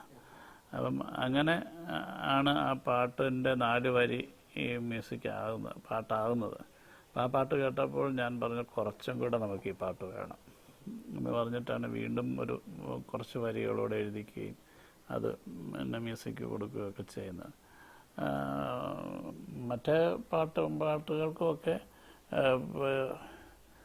സ്വാഭാവികമായിട്ട് നമ്മുടെ ഇത് ഞാൻ പറഞ്ഞല്ലോ, വിഷ്വലുകളും മറ്റു കാര്യങ്ങളും ഒക്കെ നമുക്ക് ഉണ്ടായിരുന്നത് കൊണ്ടും നമ്മൾ ആ പാട്ട് നമ്മൾ ശരിക്കും അതിൻ്റെ മ്യൂസിക് വെച്ച് നമ്മൾ ഷൂട്ട് ചെയ്താൽ ആദ്യം. അപ്പം അതുകൊണ്ട് തന്നെ എഴുത്തുകാരന് കുറച്ചുകൂടെ വിഷ്വലുകൾ കുറച്ച് മനസ്സിലാക്കാനും കാണാനും പറ്റിയിരുന്നു. ഇപ്പോൾ എല്ലാ സിനിമകളിലും ഈ ഒരു പാറ്റേൺ നോക്കാറുണ്ടോ? ഇല്ല, അങ്ങനെയല്ല. മിക്കവാറും എല്ലാ സിനിമകൾക്കും പാട്ടുകൾ പൂർണ്ണമായി തീർന്നതിന് ശേഷമായിരിക്കും പാട്ടുകൾ. ഇപ്പം പ്രണയം സിനിമയിൽ പാട്ടിലെന്ന് പറയുന്ന പാട്ടിനെ കുറിച്ച് എൻ ജയചന്ദ്രൻ്റെ അടുത്ത് സംസാരിക്കുമ്പോൾ മാത്യൂസും ഗ്രേസും സന്ധ്യയ്ക്ക് ഇങ്ങനെ വീൽ ചെയറും ഒക്കെ ആയിട്ട് അവിടെ നിൽക്കുമ്പം പെട്ടെന്നുണ്ടാകുന്നൊരു മഴയും, ആ മഴ പെയ്യുമ്പോൾ ഈ സാരി വെച്ച് അയാളെ നനയാതിരിക്കാനായിട്ട് ഇങ്ങനെ പൊതിയുന്നതും സാരിക്കുള്ളിൽ അവരുടെ 2 പേരുടെ മുഖങ്ങൾ എന്ന് പറയുന്ന പാട്ടുകൾക്ക് എത്രയോ മുമ്പ് ഉണ്ടായിട്ടുള്ളതാണ്. ഇപ്പം മ്യൂസിക് ഡയറക്ടറിൻ്റെ അടുത്ത് ഇത് നമ്മൾ പറയുക. അപ്പോൾ അതുകൊണ്ടാണ് ആ പാട്ടിനിടയ്ക്ക് മഴ വരുന്നതും ആ മ്യൂസിക്. അപ്പം ഇങ്ങനെ ഒരു സംഭവിക്കാൻ പോകുന്നതിനെക്കുറിച്ചൊരു ലിറ്ററേച്ചർ നമ്മൾ കൊടുക്കുകയും അതിൻ്റെ കുറച്ച് ബിംബങ്ങൾ കൊടുക്കുകയൊക്കെ ചെയ്യുമ്പോൾ കമ്മ്യൂണിക്കേഷൻ ഭയങ്കര എളുപ്പമാകും. അതെ. പിന്നെ നമുക്ക് ക്രിസ്മസ് വിശേഷങ്ങളിലേക്ക് വരാം. സാറിൻ്റെ ക്രിസ്മസ് ഓർമ്മകളും കുട്ടിക്കാലം മുതലുള്ള ക്രിസ്മസ് സെലിബ്രേഷൻസും ഒക്കെ എങ്ങനെയായിരുന്നു? എനിക്ക് തോന്നുന്നു എൻ്റെ ഈ ആഘോഷങ്ങളുടെ കാര്യത്തിൽ ഞാൻ ഏറ്റവും അധികം കുഞ്ഞുനാൾ മുതൽ ഇഷ്ടപ്പെടുന്ന ഒരു കാലഘട്ടമാണ് ക്രിസ്മസ് കാലഘട്ടം എന്ന് പറയുന്നത്. അതിന് ഒരുപാട് പ്രത്യേകതകളുണ്ട്. കാരണം ഈ ക്രിസ്മസിൻ്റെ പാട്ടുകൾ, കരോൾ സോങ്സ്, പിന്നെ ക്രിസ്മസ് കാർഡുകൾ, ക്രിസ്മസ് ട്രീ, അങ്ങനെയൊക്കെയുള്ള നമ്മുടെ കുട്ടിക്കാലം മുതൽ തന്നെ ഇത് നമ്മളത് ഉണ്ടാക്കുക, കാർഡ് ഉണ്ടാക്കുക, പെയിൻറ്റ് ചെയ്യുക, അല്ലെന്നുണ്ടെങ്കിൽ മണലുകളൊക്കെ ഒട്ടിച്ച് അങ്ങനെ. അപ്പോൾ ഒത്തിരി ക്രിയേറ്റീവ് സൈഡ് നമുക്ക് ചെയ്യാനായിട്ടുള്ള സ്വാതന്ത്ര്യങ്ങൾ. ഇപ്പം നമ്മൾ മുട്ടത്തോട് വെച്ചിട്ട് ഇങ്ങനെ ക്രിസ്മസ് അപ്പൂപ്പനെ ഉണ്ടാക്കുക എന്നൊക്കെ പറയുന്നത്. അപ്പം ചെറുതും വലുതുമായിട്ടുള്ള ഒരുപാട് കാര്യങ്ങൾ, ആക്ടിവിറ്റീസ് കുട്ടികൾക്ക് ഉണ്ടാകുന്ന. ഇപ്പോഴത്തെ കാലത്ത് എല്ലാം റെഡിമെയ്ഡ് ആയതുകൊണ്ട് അത്ര ഇതില്ല. പക്ഷേ നമ്മുടെയൊക്കെ കാലത്ത് അങ്ങനെയായിരുന്നു ക്രിസ്മസിൻ്റെ അവധിക്കാലങ്ങളെന്ന് പറയുന്നത്. പിന്നെ അപ്പം തന്നെ കേരളത്തിന് പുറത്തും വിദേശത്തുമൊക്കെയുള്ള ബന്ധുക്കളൊക്കെ നാട്ടിലേക്ക് എത്തുന്ന ഒരു കാലം കൂടിയായിരുന്നു. അപ്പോൾ ഒരുപാട് മിഠായികൾ കിട്ടുക, സ്വീറ്റ്സ് കിട്ടുക എന്നൊക്കെ പറയുന്ന, കേക്ക് ഉണ്ടാവുക. കേക്ക് ഇന്നത്തെ എൻ്റെ തൊട്ടൊരു സുലഭമായ ഒരു വസ്തു ആയിരുന്നില്ല ആ കാലങ്ങളിലൊക്കെ. അപ്പോൾ അമ്മച്ചി ഇങ്ങനെ കേക്കൊക്കെ ഉണ്ടാക്കുന്നതിനെ കുറിച്ചൊക്കെയുള്ള ഒരുപാട് ഓർമ്മകൾ ഇങ്ങനെ ക്രിസ്മസുമായി ബന്ധപ്പെട്ടിട്ടുണ്ട്. പള്ളിയിലെ ക്രിസ്മസ് സ്ക്വയർ പാടുന്നതിനെ കുറിച്ചൊക്കെ ഓർക്കാറുണ്ട് പലപ്പോഴും. അങ്ങനെ ഒരുപാട് നല്ല ഓർമ്മകളിൽ കൂടെ പോകുന്ന ഒരു കാലഘട്ടമാണ് ക്രിസ്മസ് എന്ന് പറയുന്നത്. എനിക്ക് സിനിമയിൽ പലപ്പോഴും ക്രിസ്മസിനെ കുറിച്ച് പറയുമ്പം എനിക്ക് ഏറ്റവും എടുത്ത് പറയാനുള്ള 36 ചൗരംഗി ലൈൻ എന്ന് പറഞ്ഞ ആ ബർണാസൻ്റെ സിനിമയിൽ സൈലൻറ്റ് നൈറ്റ് ഹോളി നൈറ്റ് എന്ന് പറഞ്ഞുകൊണ്ടൊരു പാട്ടുണ്ട്. അത് കൽക്കട്ടയിലെ തെരുവുകൾ കാണിച്ചിട്ടാണ് ആ പാട്ട് ചിത്രീകരിച്ചിരിക്കുന്നത്. ഇത്രയധികം മനോഹരമായിട്ട് Christ the saviour is born എന്ന് പറയുമ്പോഴത്തേക്ക് തെരുവിൽ കിടന്ന് കരയുന്ന ഒരു കുഞ്ഞിനെ കാണിച്ചിട്ട് അത്ര പ്രതീകാത്മകമായി, അത്ര മനോഹരമായി ചിത്രീകരിച്ചിരുന്ന ഒരു പാട്ട്. അതാണ് എനിക്കെപ്പോഴും ക്രിസ്മസിനെ കുറിച്ച് ഓർക്കുമ്പോൾ സിനിമയുമായി ബന്ധപ്പെടുത്തിയിട്ടുള്ള ഒരു ക്രിസ്മസിനെ കൂടുതൽ കാണാൻ കഴിയുക. സിനിമ സെറ്റിൽ ക്രിസ്മസ് ആഘോഷിക്കാൻ സാറിന് അവസരം കിട്ടിയിട്ടുണ്ടാവുമല്ലോ, അതൊക്കെ? സിനിമ സെറ്റിലെന്ന് പറഞ്ഞാൽ പലപ്പോഴും അങ്ങനെ ഉണ്ടായിട്ടില്ല. കാരണം ആ സമയത്തൊക്കെ ഞാൻ പലപ്പോഴും നാട്ടിൽ തന്നെ ആയിരിക്കാം, കൂടുതലും ഞാൻ നാട്ടിൽ തന്നെ ആയിട്ടുണ്ട്. ശരി. ക്രിസ്മസ് ഓർമ്മകളെക്കുറിച്ച് പറയുമ്പോൾ സാറിൻ്റെ കുട്ടിക്കാലത്തെക്കുറിച്ച് പറഞ്ഞു. അപ്പോൾ ഇപ്പോഴത്തെ ഒരു തലമുറയുടെ ക്രിസ്മസ് സെലിബ്രേഷൻ സാർ പറഞ്ഞതുപോലെ തന്നെ റെഡിമെയ്ഡ് ക്രിസ്മസ് ആണ്. അപ്പോൾ അതിന് സാറിന് എന്താണ് ഇപ്പോൾ പറയാനുള്ളത്? ഒരു അല്ല, നമുക്ക് അങ്ങനെ ഒരു റെഡിമെയ്ഡ് എന്ന് പറയുമ്പോൾ കുറച്ചും കൂടെ അഡ്വാൻസ്ഡ് ആണല്ലോ, എല്ലാ കാര്യങ്ങളും ഡിജിറ്റലാണ്. ക്രിസ്മസ് സന്ദേശങ്ങളൊക്കെ ഡിജിറ്റലാണ്, പാട്ടുകൾ, കാര്യങ്ങൾ. ഇപ്പം AI-യിലൊക്കെ ഒരുപാട് നമുക്ക് സാധ്യതകൾ ഉണ്ടായിട്ടുണ്ട്. അപ്പോൾ അതിനെ ഒന്നും നമ്മൾ ചെറുതായി കാണേണ്ട കാര്യമില്ല. ഞാൻ ഇപ്പം പ്രത്യേകിച്ച് വിദേശ രാജ്യങ്ങളിലൊക്കെ ക്രിസ്മസൊക്കെ ഒരു മാസം മുമ്പ് തന്നെ അങ്ങ് തുടങ്ങുവാണ് അതിൻ്റെ ഒരു സെലിബ്രേഷൻ എന്ന് പറഞ്ഞ്. നമ്മുടെ നാടുകളെക്കാട്ടും കൂടുതൽ വിദേശ രാജ്യങ്ങളിലൊക്കെ ഒരു മാസം മുമ്പ് തന്നെ അവരൊരു സെലിബ്രേഷൻ മൂഡിലാണ്. അപ്പം പ്രത്യേകിച്ച് ക്രിസ്മസിൻ്റെ ഏറ്റവും വലിയൊരു മറ്റൊരു പ്രത്യേകത എന്ന് പറഞ്ഞാൽ പുതിയൊരു വർഷത്തിലേക്കൂടെ വരികയാണ്. പുതിയൊരു വർഷത്തിനെ നമ്മളിലേക്ക് പ്രവേശിക്കുന്നു എന്ന് പറയുമ്പം അതിനും വലിയൊരു കഴിഞ്ഞ ഒരു വർഷക്കാലം എന്നെ സംബന്ധിച്ചിടത്തോളം കഴിഞ്ഞ വർഷം എന്ന് പറഞ്ഞത് 2024 എന്ന് പറഞ്ഞത് ഏറ്റവും എൻ്റെ സിനിമകളുടെ ഏറ്റവും പ്രധാനപ്പെട്ട ഒരു സിനിമ റിലീസാകുന്നു, അത് ആൾക്കാരിലെത്തുന്നു, ആൾക്കാർ അതിനെ സ്വീകരിക്കുന്നു, അതിന് മറ്റു പല പുരസ്കാരങ്ങൾ ലഭിക്കുന്നു. ഇതൊക്കെ ഒരുപാട് നല്ല ഓർമ്മകളിൽ കൂടെ പോകുന്നതാണ്. അപ്പം ക്രിസ്മസിനോടൊപ്പം ഈ പുതുവത്സരം പുതിയൊരു വർഷത്തിലേക്ക് ഇപ്പം അടുത്തൊരു വർഷം നമ്മൾ വലിയ പ്രതീക്ഷയാണ്. എല്ലാവർക്കും അങ്ങനെയാണല്ലോ. നമുക്ക് ഇപ്പം ഈ വർഷം നമുക്ക് എന്തെങ്കിലും സാധിക്കാതെ വന്നാൽ പോലും അടുത്ത വർഷം അത് സാധിക്കും എന്നുള്ളൊരു തീരുമാനമല്ലേ. അപ്പം അത്തരത്തിലൊരു തുടക്കം കൂടെയാണ്, ഒരു തുടക്കം, പുതുക്കം. അപ്പോൾ ഇനി പുതിയ തുടക്കം എന്താണ് അടുത്ത സിനിമയിലേക്കുള്ള യാത്ര? ഞാനും അങ്ങനെ തന്നെയാണ്. ഈ ഒരു പുതിയ വർഷത്തിലെ പുതിയ സിനിമയുടെ പ്രാരംഭമായ ഒരുക്കങ്ങളിലേക്ക് പോകണം. ആടുജീവിതത്തിനെ 2024 അതിനെ എൻ്റെ മറ്റു കാര്യങ്ങളെ വൈൻഡപ്പ് ചെയ്യണം എന്നുള്ളൊരു ആഗ്രഹത്തിലാണ്. പുതിയൊരു സിനിമയെക്കുറിച്ച് ശക്തമായിട്ട് ആലോചിക്കണം, കൂടുതൽ ആഴത്തിൽ അല്ലെങ്കിൽ കൂടുതൽ വ്യത്യസ്തമായി ഒരു സിനിമയിലേക്ക് എത്താനായിട്ടുള്ളൊരു ശ്രമവും പ്രാർത്ഥനയാണ്. തീർച്ചയായിട്ടും. ഇപ്പോൾ സാർ ഇപ്പോൾ സാറിൻ്റെ ചിത്രങ്ങളിലുടനീളം ഒരുപാട് പുരസ്കാരങ്ങളൊക്കെ ലഭിച്ചിട്ടുണ്ട്. സംസ്ഥാന ചലച്ചിത്ര അവാർഡാണെങ്കിലും മറ്റ് രാജ്യങ്ങളിൽ നിന്നുള്ള പുരസ്കാരങ്ങളാണെങ്കിൽ പോലും. അപ്പോൾ ഈ പുരസ്കാരങ്ങളെയൊക്കെ സാർ എങ്ങനെയാണ് നോക്കിക്കാണുന്നത്? ഓരോ അംഗീകാരങ്ങളും നമുക്ക് തലയിലടിക്കുന്ന ഒരു ആണിയായിട്ടാണ് ഞാൻ എൻ്റെ ആദ്യത്തെ സിനിമ തൊട്ട് ഞാൻ പറഞ്ഞു തുടങ്ങാറുണ്ട്. കാരണം നമ്മൾക്ക് പുരസ്കാരങ്ങൾ ലഭിക്കുമ്പോൾ നമുക്ക് അത് സമൂഹം നമുക്ക് തരുന്ന അല്ലെങ്കിൽ ഏതെങ്കിലും ചില ഗവൺമെൻറ്റുകൾ നമുക്ക് തരുന്ന അംഗീകാരമാകുമ്പോൾ നമ്മളുടെ പ്രവർത്തനങ്ങളെ കുറച്ചും കൂടെ റിഫൈൻഡായിട്ട് നമ്മൾ കൂടുതൽ നന്നായി ഇനിയും വർക്ക് ചെയ്യാനായിട്ടുള്ള ഒരു പ്രചോദനം കൂടിയാണ്. അപ്പം അതിന് ആ രീതിയിൽ മാത്രമേ ഉള്ളൂ. പിന്നെ ചേട്ടൻ പുരസ്കാരം കിട്ടിയില്ലെന്ന് പറഞ്ഞുകൊണ്ട് അതിനുള്ള വലിയൊരു പ്രയാസം തോന്നുന്നില്ല. കാരണം ഇതെല്ലാം ഒരു ജൂറിയുടെ ഒക്കെ തീരുമാനങ്ങൾ മാത്രമാണല്ലോ. അതുപോലെ തന്നെ സാറിൻ്റെ ഈ ഒരു സിനിമയ്ക്കുള്ളിലൊരു രാഷ്ട്രീയമുണ്ടെന്ന് സാർ എപ്പോഴെങ്കിലും ചിന്തിച്ചിട്ടുണ്ടോ? സിനിമയ്ക്കുള്ളിൽ ചോദ്യം പോലെയുള്ളൊരു രാഷ്ട്രീയത്തിനെ കുറിച്ച് എനിക്കറിയത്തില്ല. സിനിമയ്ക്ക് എപ്പോഴും രാഷ്ട്രീയം എന്ന് പറയുന്നത് നമ്മുടെ കൃത്യമായ ഒരു നിലപാടുകളാണ്. അത് സിനിമയ്ക്കുള്ളിൽ മാത്രമല്ല, നമ്മുടെ ജീവിതത്തിലും നമ്മുടെ സമീപനത്തിലുമൊക്കെ ഉണ്ട് ഈ രാഷ്ട്രീയം എന്ന് പറയുന്നത്. നമ്മൾ വണ്ടിയിൽ പോകുമ്പോൾ നമുക്ക് വഴിയരികിൽ കാണുന്ന ഏതെങ്കിലും ഒരു അവസ്ഥ കണ്ടിട്ട് നമുക്ക് അത് നിർത്തി അവരെ ഒന്ന് സഹായിക്കണം. ഒരാൾക്ക് ഏതെങ്കിലും ഒരു ആക്സിഡൻറ്റ് പറ്റി അയാളെ എടുത്ത് വണ്ടിയെ കയറ്റി ഒരു ഹോസ്പിറ്റലിൽ കൊണ്ടുപോകണോ വേണ്ടായോ എന്നുള്ള നിലപാട് നമ്മുടെ രാഷ്ട്രീയമാണ്, നമ്മുടെ സമൂഹത്തിനോടുള്ള നമ്മുടെ നിലപാടാണ്. ആ നിലപാട് നമ്മളിപ്പോൾ പറയുന്ന പാർട്ടി എന്നാണ് ഉദ്ദേശിക്കുന്നതെങ്കിൽ അത് ഏത് പാർട്ടി ഉണ്ടാകുന്നു അല്ലെങ്കിൽ ഏത് പാർട്ടി ഇല്ലാതാകുന്നു എന്നുള്ളതിനെക്കുറിച്ചൊക്കെയുള്ള മാറ്റം മാത്രമേ ഉള്ളൂ. പക്ഷെ അത് നിർഭാഗ്യവശാൽ അത്തരത്തിലുള്ള നിലപാടുകൾ സൂക്ഷിക്കുന്ന എത്ര പേരുണ്ടെന്നുള്ളത് നമുക്ക് പറയാൻ പറ്റില്ല. ഇപ്പോൾ സാർ പറഞ്ഞതുപോലെ തന്നെ ഓരോ കഥാപാത്രങ്ങൾ അല്ലെങ്കിൽ സാറിൻ്റെ ഇത്രയും സിനിമകൾ എടുത്തു കഴിഞ്ഞാൽ ഓരോ കഥാപാത്രങ്ങൾ ഒന്നിൽ നിന്നൊന്ന് വ്യത്യസ്തമാണ്. എന്നാൽ സാധാരണ ജീവിതവുമായിട്ട് വളരെ അടുത്ത് നിൽക്കുകയും ചെയ്യുന്നൊരു ഇതാണ്, കഥാപാത്രങ്ങൾ തന്നെയാണ്. അപ്പോൾ ഈ ഒരു സിനിമകൾ ചൂസ് ചെയ്യുമ്പോൾ ഇപ്പോൾ സാറ് പറഞ്ഞതുപോലെയുള്ള നിലപാടുകൾ ആ സിനിമയിലൂടെ കൊണ്ടുവരണമെന്ന് എപ്പോഴെങ്കിലും തോന്നിയിട്ടുണ്ടോ?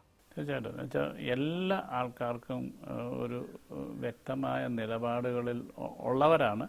അത് ശരിയാണോ തെറ്റാണോ എന്നുള്ള വ്യത്യാസം മാത്രമേ ഉള്ളൂ. അതുകൊണ്ടാണല്ലോ എല്ലാവർക്കും അവരുടേതായിട്ടുള്ളൊരു ഐഡൻറ്റിറ്റി ഉണ്ടാകുന്നത്. പക്ഷെങ്കിൽ നമ്മളൊരു സമൂഹത്തിലേക്ക് നമ്മൾ എത്തുമ്പോൾ ഇതെല്ലാം എങ്ങനെയാവുന്നത്? നമ്മൾ തനിച്ചാകുന്നിടത്ത് നമുക്ക് ഒരു രാഷ്ട്രീയവും ഇല്ല. നമ്മൾ 4 പേർ ഇവിടെ ഇങ്ങനെ ഒരുമിച്ചിരിക്കുമ്പോഴാണ് നമ്മളുടെ ഇടയിൽ സൗഹൃദം ഉണ്ടാവേണ്ടേ, സ്നേഹം ഉണ്ടാവേണ്ടേ, ബഹുമാനം ഉണ്ടാവേണ്ടേ, അല്ലേ? അപ്പം ഇതാണ് നമ്മൾ ഓരോരുത്തരുടെയും ഒരു നല്ല നിമിഷങ്ങളെ സൃഷ്ടിക്കുക എന്നുള്ളത്. ജീവിതത്തിൻ്റെ, സമൂഹത്തിൻ്റെ നല്ല നിമിഷങ്ങളെ സൃഷ്ടിക്കാൻ കഴിയുന്നവരായിരിക്കണം നമ്മൾ ഓരോരുത്തരും. അപ്പം ഞാൻ പലപ്പോഴും വിചാരിച്ചിട്ടുണ്ട്, നമ്മൾ മനുഷ്യർ തന്നെ, ഒരാൾ തന്നെയാണെന്നുണ്ടെങ്കിൽ തെറ്റൊന്നും ചെയ്യുന്നില്ല, അയക്ക് രാഷ്ട്രീയമില്ല, ഈശ്വരനും ഇല്ല, ഒന്നുമില്ല. അയാളോടൊപ്പം മറ്റൊരാൾ വരുമ്പോഴാണല്ലോ ഇതെല്ലാം, അല്ലേ? നമ്മൾ തന്നെ ബസ്സിൽ യാത്ര ചെയ്യുമ്പോൾ അല്ലാന്നുണ്ടെങ്കിൽ വേറൊരാൾക്ക് ഒരു ഇടം കൊടുക്കാനായിട്ടുള്ളൊരു മനസ്സ്, അല്ലെങ്കിൽ വേറൊരാൾക്ക് വേണ്ടി ഒന്ന് എഴുന്നേറ്റ് കൊടുക്കാൻ പറ്റുന്ന ഇതുണ്ടല്ലോ. ഇത്തരത്തിലുള്ള ചെറിയ കാര്യങ്ങൾ പോലും നഷ്ടപ്പെട്ടുകൊണ്ടിരിക്കുക നമ്മുടെ റോഡുകളിലൊക്കെ പോയി കഴിഞ്ഞാൽ. അപ്പോൾ എന്ന് വെച്ചാൽ ഇതാരും നമ്മളെ പഠിപ്പിക്കുന്നില്ല. നമ്മൾ പഠിക്കുന്ന നമ്മുടെ ഒരു ലോങ് ഹോൺ അടിച്ചൊരു വണ്ടി നമ്മളെ ഓവർടേക്ക് ചെയ്ത് പോയി കഴിഞ്ഞ് കഴിഞ്ഞാൽ നമ്മൾ അയാളെ നോക്കി ചീത്ത വിളിക്കും. അല്ലെങ്കിൽ നമ്മൾ അയാൾക്ക് സൈഡ് കൊടുത്തില്ലെങ്കിൽ അയാളുടെ മുന്നിൽ കൊണ്ടുവന്ന് ചെറഞ്ഞു നിർത്തിയിട്ട് അവനെ ചീത്ത വിളിക്കും. ഇത് അല്പമാത്രമുള്ള ജീവിതം എന്ന് പറഞ്ഞാൽ നമ്മളെപ്പോഴും പറയും, ഫിലോസഫി എല്ലാവരും പറയും. ഇത് നമ്മളെ അതല്ല, ആ മര്യാദയല്ല നമ്മളിപ്പോൾ പുലർത്തേണ്ടിയെന്ന് പഠിപ്പിക്കുന്ന ആരുണ്ട്? രാഷ്ട്രീയം, നമ്മൾ വിശ്വസിക്കുന്ന രാഷ്ട്രീയ പാർട്ടികൾ, അല്ലെങ്കിൽ നമ്മൾ വോട്ട് ചെയ്യുന്ന ആൾക്കാർ, അല്ലാന്നുണ്ടെങ്കിൽ നമ്മുടെ അധ്യാപകർ, അല്ലെങ്കിൽ നമ്മുടെ മതം പഠിപ്പിക്കുന്ന ആൾക്കാർ, ആര് നമ്മുടെ ഒരു ബെറ്റർ ക്വാളിറ്റി ലൈഫിനെ കുറിച്ച് സംസാരിക്കുന്നു? കലാകാരന്മാർ, സാഹിത്യകാരന്മാർ, നമ്മളൊക്കെ. അപ്പോൾ അങ്ങനെ ആകുമ്പോൾ മറ്റൊരാളെ സ്നേഹിക്കുവാൻ തരത്തിലുള്ള സിറ്റുവേഷനുകളിലൂടെ സഞ്ചരിക്കുന്ന, ആർദ്രമാകുന്ന, പ്രണയമാകുന്ന, സ്നേഹമാകുന്ന അവസ്ഥകളൊക്കെ സൃഷ്ടിക്കുവാനായിട്ടാണ് എൻ്റെ സിനിമകളിൽ ഞാൻ കൂടുതലും ശ്രമിച്ചിട്ടുള്ളത്. സർ, ഇപ്പോൾ 2024 എന്നുള്ളൊരു വർഷം അവസാനിച്ച് 2025 പോവുകയാണ്. അപ്പം ഈ ഒരു ഉറപ്പായിട്ടും ഒരുപാട് പ്രതീക്ഷകളും സ്വപ്നങ്ങളും ഒക്കെയുള്ളൊരു വർഷത്തിലേക്കാണ് എല്ലാവർക്കും, എനിക്കും സാറിനും കാണുന്ന പ്രേക്ഷകർക്കുൾപ്പെടെ ഒരുപാട് പ്രതീക്ഷകളിലൂടെയാണ് പോകുന്നത്. ഇപ്പോൾ സാറിന് പ്രേക്ഷകർക്ക് കൊടുക്കാനുള്ള ഒരു ന്യൂ ഇയർ സന്ദേശം എന്തായിരിക്കും? നമ്മൾ വളരെ വ്യത്യസ്തമായ ഒരു കാലഘട്ടത്തിലൂടെയാണ് പോകുന്നത്. നമ്മളിപ്പം ഡിസംബർ ആയപ്പോഴത്തെ തന്നെ പലപ്പോഴും രാജ്യങ്ങൾ തമ്മിലുള്ള യുദ്ധവും പ്രയാസങ്ങളും ഒക്കെ ഒന്നും അടങ്ങിയിട്ടില്ല. അപ്പം ലോകത്തിലുള്ള ഒരു സമാധാനത്തിൻ്റെ അന്തരീക്ഷം നഷ്ടപ്പെട്ടുകൊണ്ടിരിക്കുന്ന ഒരു സാഹചര്യമാണ് നമുക്കിവിടെ മുന്നിലുള്ളത്. അവിടെയാണ് നമ്മൾ ഓരോരുത്തരും അവനേൻ്റേതായിട്ടുള്ള നന്മകളിലൂടെ ഉയരേണ്ടിയത് എന്ന് വേണമെങ്കിൽ പറയാം. അപ്പോൾ അത്തരത്തിലുള്ള ഒരു മാറ്റം, ഉയർച്ച നമുക്ക് നമ്മളിലൂടെ സാധിക്കണം. എപ്പോഴും പ്രതീക്ഷയാണ്, സ്വപ്നങ്ങളാണ് മനുഷ്യരെ കൂടുതൽ മുന്നോട്ട്. ഞാൻ പ്രണയമെന്ന സിനിമയിൽ പറഞ്ഞിട്ടുണ്ട്, സ്വപ്നങ്ങളെക്കാൾ മനോഹരമാണ് ജീവിതം, ജീവിക്കാൻ അറിയാമെങ്കിൽ. സർ, ഇത്രയും സമയം നമുക്ക് വേണ്ടി ചെലവഴിച്ചു. അതുപോലെ തന്നെ ഒരുപാട് കാര്യങ്ങൾ, സാറിൻ്റെ 20 വർഷത്തെ യാത്ര എനിക്ക് തോന്നുന്നു ഈ ഒരു 1 അവറിൽ നമുക്ക് സംസാരിക്കാൻ കഴിഞ്ഞു എന്ന് വിശ്വസിക്കുകയാണ്. സാറിൻ്റെ വിലയേറിയ സമയത്തിന് നന്ദി പറയുന്നു. അതോടൊപ്പം ഒരു പ്രതീക്ഷയുടെയും പ്രത്യാശയുടെയും ഒരു സന്തോഷം നിറഞ്ഞ ഒരു പുതുവർഷവും ക്രിസ്മസ് ആശംസിക്കുകയാണ്. എല്ലാവിധ ആശംസകളും നേരുകയാണ്. ജയ്ഹിന്ദ് ടിവിയുടെ എല്ലാ പ്രേക്ഷകർക്കും ഒരിക്കൽ കൂടി ക്രിസ്തുമസ് നവവത്സര ആശംസകൾ നേർന്നുകൊണ്ട് ഞങ്ങൾ വിടവാങ്ങുന്നു. നന്ദി.